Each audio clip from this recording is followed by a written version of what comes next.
abavubi n'abantu ababeera ku mwalo Kalokoso ne Ddimo basabye mumyuka wa Pulezidenti Edward Kiwanuka Ssekandi abazimbire kaabuyonjo n'amazzi g'emidumu okusobola okwewala endwadde eziva mu bukyafu. Toilets tetulina ate n'ekyamazzi agasuubizibwa minisita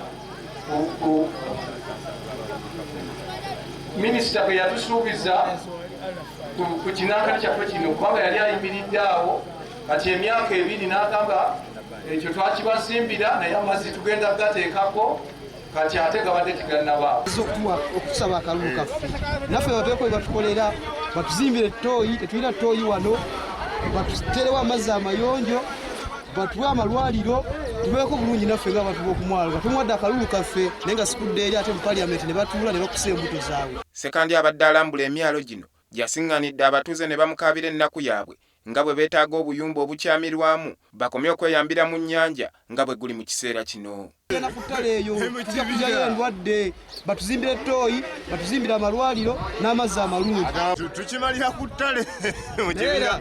Ssekandi bamutegeezezza nti abantu ku myalo gino beeyamba mu nnyanja mu bibira ebiri wano nga n'abandi bagenda ku mbalaza.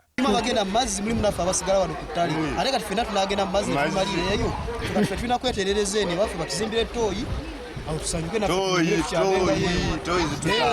ttooyi gwe mugaso okale okubeera muki abantu we beetaasiza. Ssentebe wa LC1 y'Eddimo Gerald Kyakulumbye asabye Ssekandi ayingire mu nsonga zino oba si kyagenda kuyitibwa kuziika bantu abagenda okufa kolera ku mwalo guno.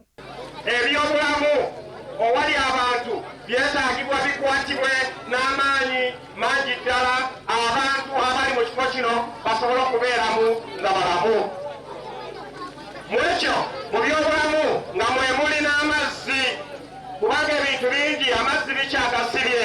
Tulina omudaala guno okuli emmotoka gwetaaga amazzi, tulina ttooyi ezisuubirwa okuzimbibwa nga nazo zeetaaga amazzi.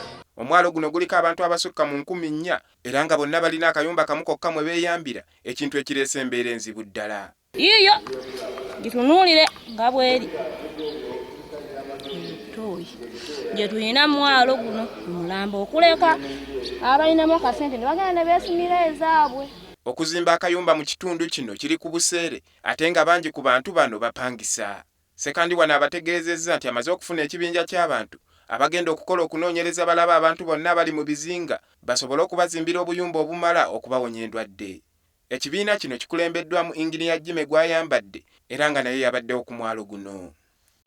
Ttooyi tuzigenderamu kugenyi era we tugenda batukwatirira ogisitaamako kuba batugimanyi gye batusuubizza naffe tuli ku ssaala kati tuzitandikiddewo tulabe nga tunaagifuna.